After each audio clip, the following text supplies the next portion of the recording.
Hey, I'm Jamey from Stonemaier Games. I am a game designer and a game publisher, tabletop game publisher and tabletop game designer, and I love reality competition shows. And one of the shows that you have recommended to me is The Mole. Specifically, actually, a couple different versions specifically. The one that I watched is the Netflix version of The Mole, fairly recent. I watched season 2 because Megan had already watched season 1, and I really enjoyed it. People compared it to The Traders a little bit, but with one of the things I mentioned about the show The Traders is that I kind of wish the audience didn't know who at least one of the traders was.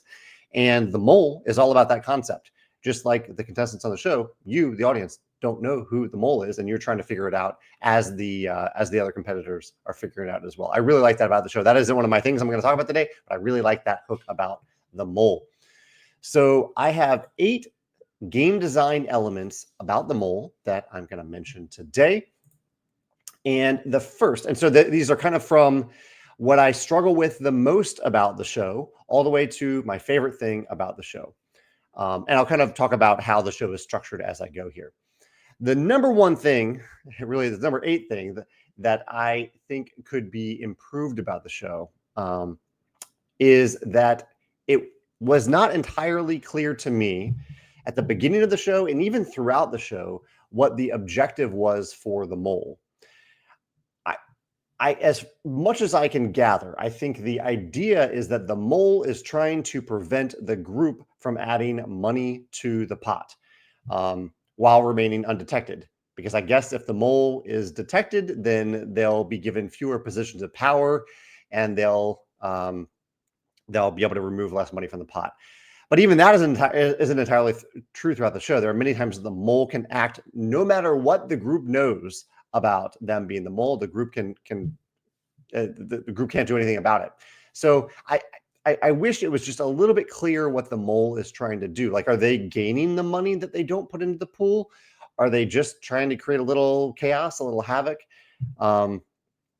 And what are the repercussions for the group, for the mole being found out that the rest of the group has control over?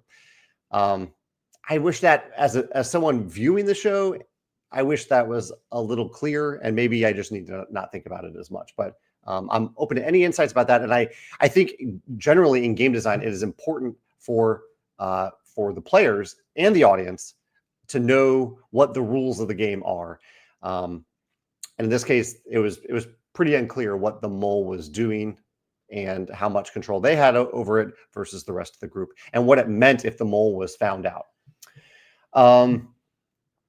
Now, there is one thing that I'll come back to later that is tied to this that makes a little bit more sense.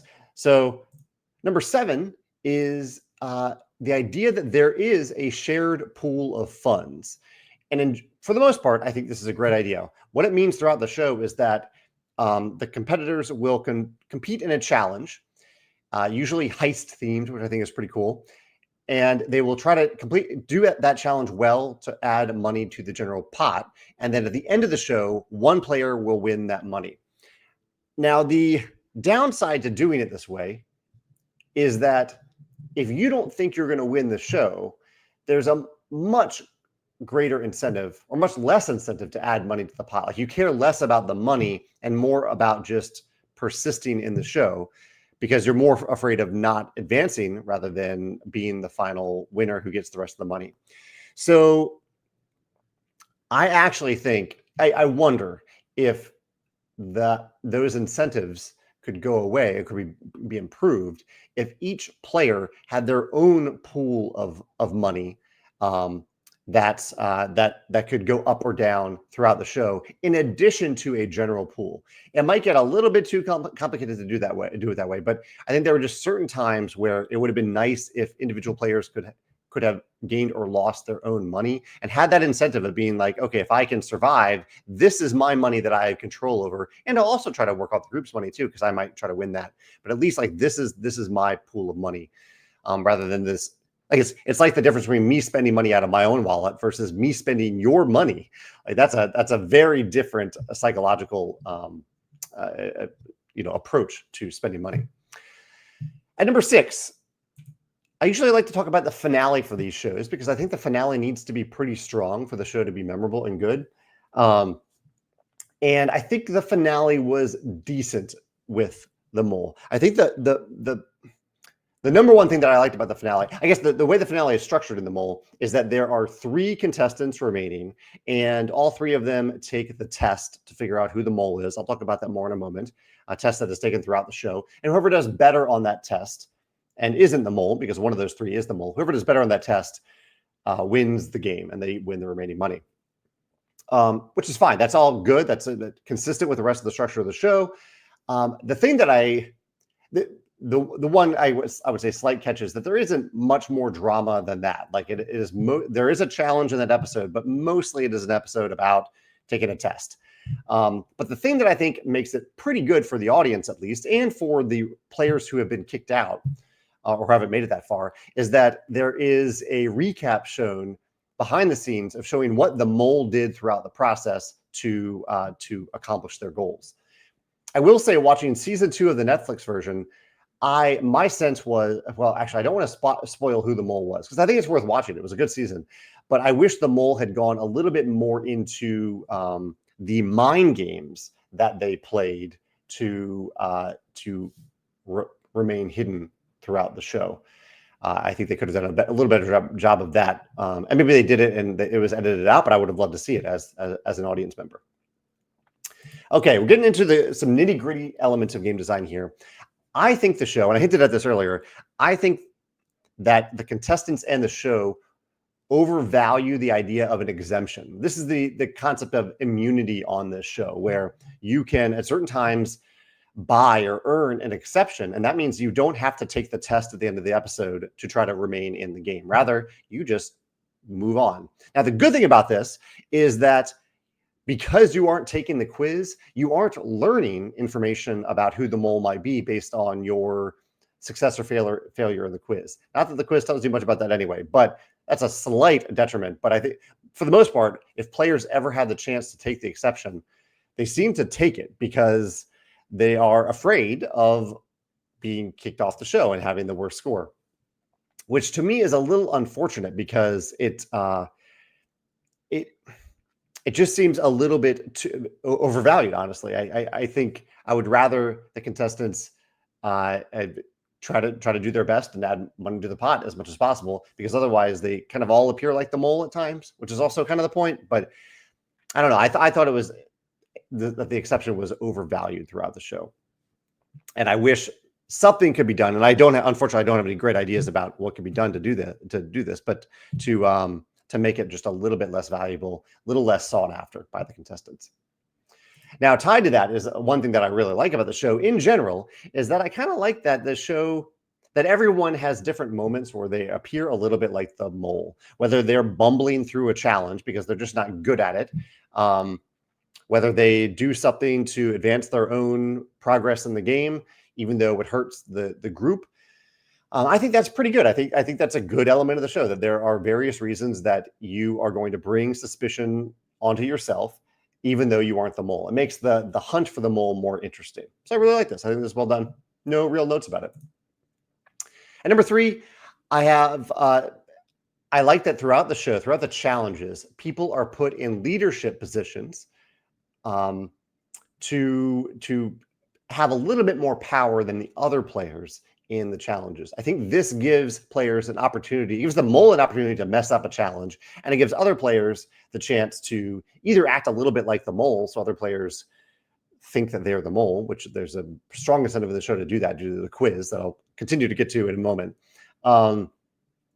or that that's a moment for players to add more money to the pot, to kind of figure out, like, this is the moment to figure out where not to put who you think the mole is, so that you can add more money to the pot as someone who isn't the mole. I think that's a good thing to have in the show. That's the type of agency that I would like the players to have once they start to suspect who the mole might be. And it's almost a little odd that at certain times in the show, the players put the mole, who they think the mole might be, in the leadership position to see if they mess it up, and then they add less money to the pot as a result, which I think is a little odd. And number 2, So let's talk about the test, because number 2 and number 1 relate to this test that you take at the end of the episode. The show gives each contestant the same 20-person or 20-question quiz at the end of the episode. The quiz changes based on what happened in that particular episode, but everyone has the same quiz each episode.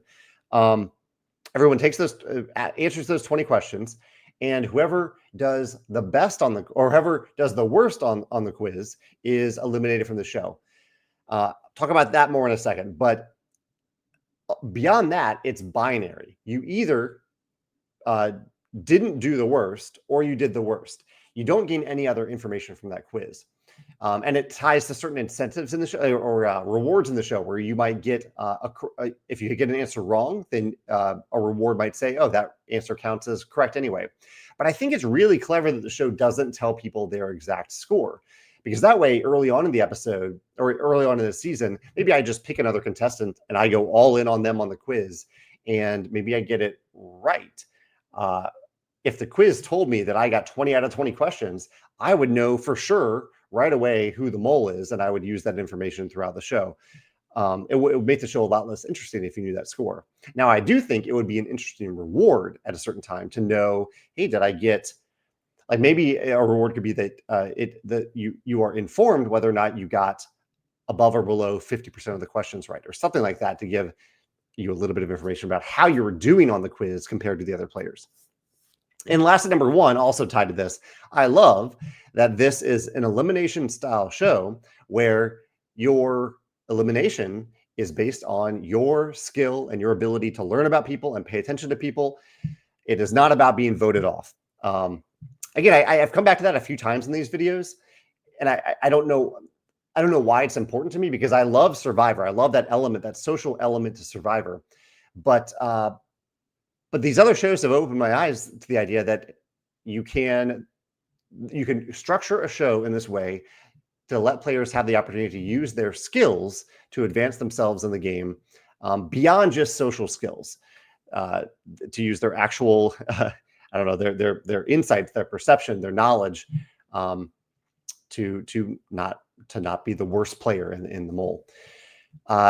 So I think that's really cool. I think that's a really cool element of the show. And I think the one thing that left me wanting about this a little bit is that I wish, as a viewer, that I could participate in the quiz on an episode by episode basis as well. And just get, I don't know, a green light or a red light. I think it would make it also less interesting for me as a viewer to know for sure who the mole is as I'm watching. But I bet there's a way that the audience could be allowed to take that quiz at the end of every episode. Even you could put it on Netflix. Netflix can have a quiz on the screen itself and let you take the quiz. And maybe it just tells you that you were in the top 90% of everyone who took the quiz, or you're in the top or in the bottom 10%. That would be the red, or you're in the green if you're in the top 90%. Something like that, I think, would be fun to do throughout watching an episode of The Mole. And maybe there are lots of different versions of The Mole. Maybe some of the different localized versions of the show do something like that. I'd love to see it. I would love your thoughts. So I'm talking about only one specific episode of The Mole versus various versions of the show that have existed around the world for a long time. I would love to hear what some of your favorite mechanisms or elements of the show is, the version of the show is that you've watched, and what you'd like to see in the future of the show. Because I really enjoyed it. I look forward to the next season on Netflix, and hopefully someday I'll be able to check out some of these localized versions as well. Thanks.